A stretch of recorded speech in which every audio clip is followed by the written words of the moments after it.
Welcome back, dear students. I am Atul Yadav.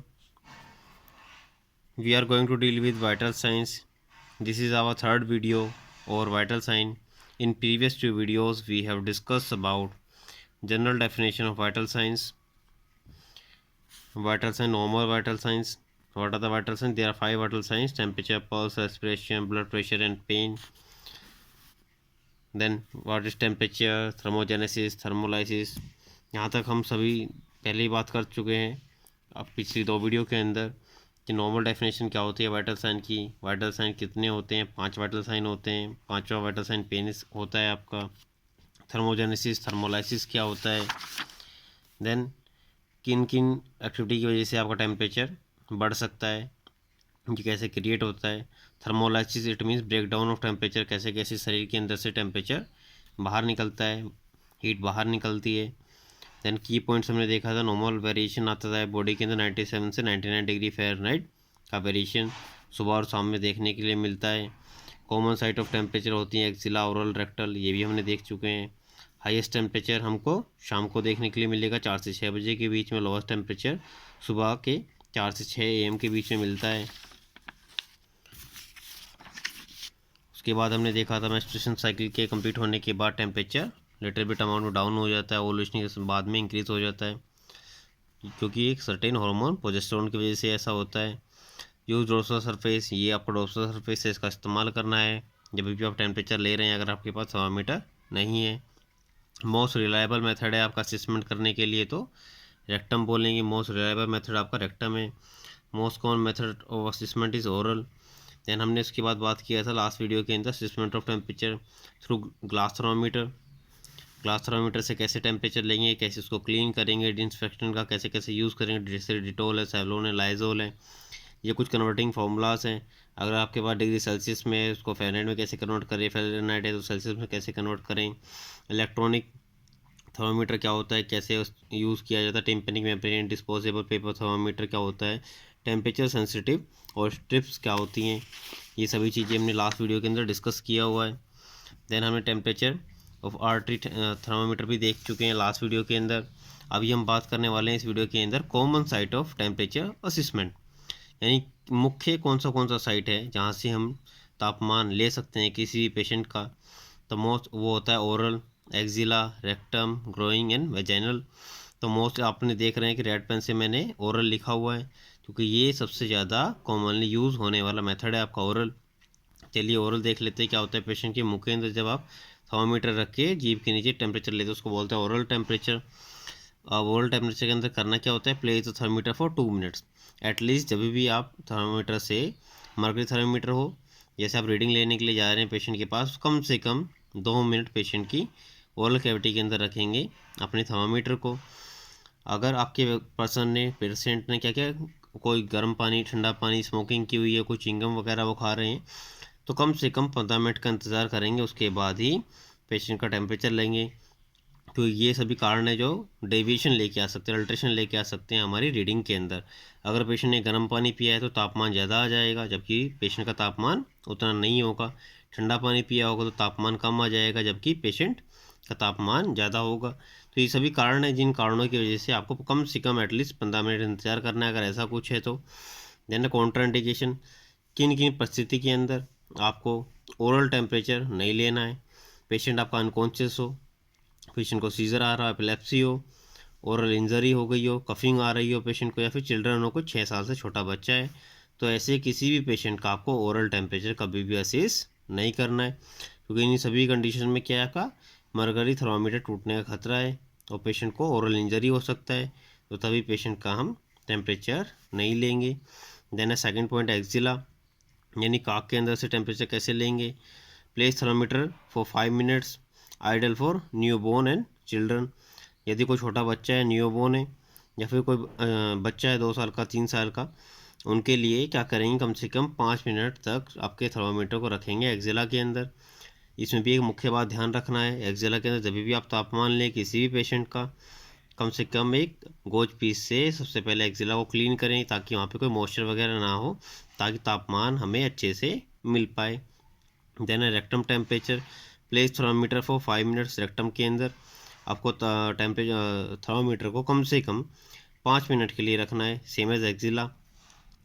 Thermometer insert करेंगे adult के अंदर 1.5 inch thermometer जो आप इंसर्ट करने वाले हैं रेक्टम के अंदर, तो अडल्ट के लिए जाएंगे तो 1.5 इंच रखना है, बच्चा है तो 1 इंच एडवांस करना है। कॉन्ट्राइंडिकेशन किन किन परिस्थिति के अंदर आपको इस्तेमाल नहीं करना है आपका रेक्टल थर्मामीटर, जिससे पेशेंट को डायरिया हुआ है, अगर डिसेंट्री हुआ है, रेक्टल को सर्जरी हुआ है, या फिर कैंसर इन रेक्टम, इन सभी कंडीशंस के अंदर इट मीन्स जब भी रेक्टम के अंदर कोई इशू है तो तभी आपको इस्तेमाल नहीं करना है आपका रेक्टल थर्मामीटर। अभी तक हमने देखा कॉमन साइट वगैरह, कॉमन साइट क्या होता है टेम्परेचर असेसमेंट की। अभी देख लेते हैं पायरेक्सिया क्या होता है। मोस्टली आपने सुना भी होगा पायरेक्सिया फीवर। तो बेसिकली होता क्या है पायरेक्सिया फीवर, इसी का तो तापमान इसी के लिए तो नाप रहे हैं कि पेशेंट को फीवर वगैरह तो नहीं है, ये जांचने के लिए अभी तक जो भी एक्टिविटी कर रहे थे इसी को जांचने के लिए कर रहे हैं। तो pyrexia the rise in body temperature above 99 degree Fahrenheit, यानी जब भी बॉडी का तापमान, शरीर का तापमान 99.99 डिग्री फ़ारेनहाइट से ऊपर जाएगा तभी बोलेंगे कि पेशेंट को पायरेक्सिया या फिर फीवर हो गया है। अ सेल, और भी दूसरा डेफिनेशन भी लिख सकते हैं, cell can function efficiently between 34 to 41 degree Fahrenheit, between 94 से 106 डिग्री फ़ारेनहाइट तक। नॉर्मल ह्यूमन बॉडी सेल क्या करती है, आपका रेस्पॉन्स कर सकती है, अच्छे से एक्टिव रहता है। उसके बाद क्या होता है, इससे ऊपर का तापमान चला जाए किसी भी कारण से तो आपका बॉडी ठीक से रेस्पॉन्स करना बंद कर देगा। तो ये होता है कॉन्ट्राइंडिकेशन ऑफ रेक्टल। देन हमने देखा था rise in body temperature above 99 degree Fahrenheit is called pyrexia. आपका नॉर्मल सेल यानी एक ह्यूमन बॉडी का सेल का डेफिनेशन भी होता है basic function unit of life is called cell. तो ये सेल आपका काम कर सकता है 94 से 106 डिग्री फ़ारेनहाइट के ऊपर। सेल्सियस में बात करें 34 से लेकर 41 डिग्री सेल्सियस तक काम करेगा। इसके ऊपर अगर तापमान जाएगा तो आपका सेल का फंक्शन इफिशियंसी से अच्छे से काम नहीं कर पाएगा सेल। अब टाइप ऑफ पायरेक्सिया देख लेते हैं। लो पायरेक्सिया, लो पायरेक्सिया का मीन है जब भी तापमान कम रहे, यानी कितना कम रहे 99 से, यानी 99 से तो बात ऊपर ही जाएगी तभी तो पायरेक्सिया बोलेंगे। तो लो पायरेक्सिया के अंदर 99 टू 100 डिग्री फ़ारेनहाइट, अगर इतना तापमान पेशेंट का चल रहा है तो बोलेंगे लो पायरेक्सिया। देन है मॉडरेट पायरेक्सिया 100 से 103 डिग्री फ़ारेनहाइट, अगर इतना तापमान पेशेंट का चला हुआ है तो उसको बोलेंगे मॉडरेट पायरेक्सिया। देन है हाई पायरेक्सिया, यानी अभी फीवर और ज़्यादा बढ़ गया है, 103 से 105 डिग्री फ़ारेनहाइट है पेशेंट का टेम्परेचर, तो बोलेंगे high pyrexia. Then hyperpyrexia, this the difference between high pyrexia and hyperpyrexia. अब वो 105 डिग्री फ़ारेनहाइट, यानी जब भी तापमान 105 डिग्री सेल्सियस फ़ारेनहाइट से ऊपर जाएगा तभी पेशेंट को बोलेंगे हाइपर पायरेक्सिया। देन है हाइपरथर्मिया, यानी ये आपका high pyrexia, then hyperthermia. Thermia means भी आपका हीट ही होता है, इक्वल टू या फिर मोर देन हो जाए जब भी आपका तापमान 105 डिग्री फ़ारेनहाइट से, तब बोलेंगे पेशेंट को हाइपरथर्मिया। तो कुछ कंडीशन है, लो पायरेक्सिया 99 से 100 डिग्री फ़ारेनहाइट, मॉडरेट पायरेक्सिया 100 से 103 डिग्री फ़ारेनहाइट, हाई पायरेक्सिया 103 से 105 degree Fahrenheit, hyperpyrexia above 105 degree Fahrenheit, then है हाइपरथर्मिया इक्वल टू और मोर देन 105 डिग्री फ़ारेनहाइट। इन सभी का आपको ध्यान रखना है। ये एम्स के अंदर काफ़ी बार ये क्वेश्चन पूछा गया, तो मॉडरेट पायरेक्सिया और हाई पायरेक्सिया के क्वेश्चन आता रहता है। देन है नॉर्मोथर्मिया। तो नॉर्मोथर्मिया मीन्स जब भी तापमान नॉर्मल रहे, नॉर्मोथर्मिया मीन्स जब भी तापमान नॉर्मल रहेगा 98.6 डिग्री फ़ारेनहाइट पे आपका तापमान बिल्कुल बॉडी का नॉर्मल रहता है, उसको बोलते हैं नॉर्मोथर्मिया। देन हाइपोथर्मिया, अभी आप समझ गए हैं वर्ड हाइपो मीन्स नीचे गिर जाना, hypothermia means less than 95.5 degree Fahrenheit अगर तापमान है तो वो जाएगा पेशेंट हाइपोथर्मिया के लिए, यानी पेशेंट का बॉडी टेम्परेचर नॉर्मल से नीचे चला गया है। अगर यहाँ पे 96 होता तो ये नॉर्मल ही है, जब भी 95 से नीचे जाएगा तब बोलते हैं हाइपोथर्मिया में पेशेंट चला गया है। स्पेशली न्यूनेट जाते हैं हाइपोथर्मिया के अंदर तो वो रीडिंग इसलिए इम्पोर्टेंट होती है। देन सब नॉर्मल टेम्परेचर, यानी हाइपोथर्मिया से जस्ट ऊपर भी हो सकता है थोड़ा वो सब नॉर्मल टेम्परेचर। 95 से 98 डिग्री फ़ारेनहाइट के बीच में अगर घूमता रहेगा तापमान, तो ये कैटेगरी आएगी सब नॉर्मल टेम्परेचर के अंदर। देन है टाइप ऑफ पायरेक्सिया, यानी कैसे कैसे फीवर आता है पेशेंट को। फर्स्ट वन है ऑनसेट एंड इन्वेजन, यानी ऑनसेट के लिए बात कर रहे हैं।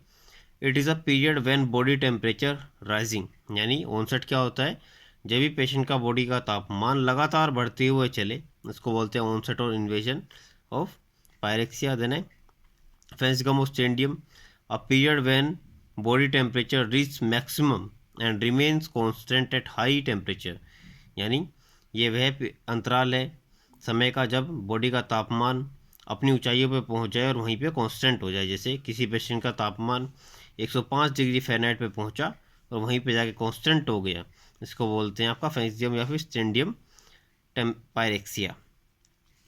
Then decline pyrexia, decline pyrexia के अंदर हम देखते हैं क्या है, the elevated temperature returns to normal, यानी जो आपका तापमान बढ़ा हुआ था, जैसे अभी रख लेते हैं 103 डिग्री फ़ारेनहाइट हुआ था, वो धीरे कम हो गया अभी पेशेंट का, तो उसके बोलेंगे डिक्लाइन पायरेक्सिया। जैसे 103 से सीधा 99 में आ गया, तो ये होता है ऑनसेट, अभी हमने देखा था, यानी 99 डिग्री से जैसे ऊपर ऊपर बढ़ता जाता लगातार, तो ऑनसेट।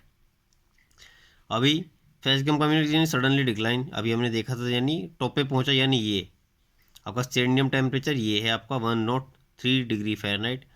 अभी डिक्लाइन टेम्परेचर क्या है, धीरे धीरे करके जैसे नीचे आता रहेगा, ये आपका डिक्लाइन टेम्परेचर। अब इसी का भी सब टाइप होता है। क्राइसिस, क्राइसिस समझ लें क्या होता है, सडन रिटर्न टू नॉर्मल, इसको बोलते हैं क्राइसिस। यानी पेशेंट क्या हुआ, अभी 103 टेम्परेचर था, सडनली अचानक से नीचे गिर गया और सीधा आप नॉर्मल आकर आया 98.6 डिग्री फ़ारेनहाइट आने लगा, इसको बोलते हैं क्राइसिस। अब ये भी दो प्रकार का होता है, ट्रू क्राइसिस और फॉल्स क्राइसिस।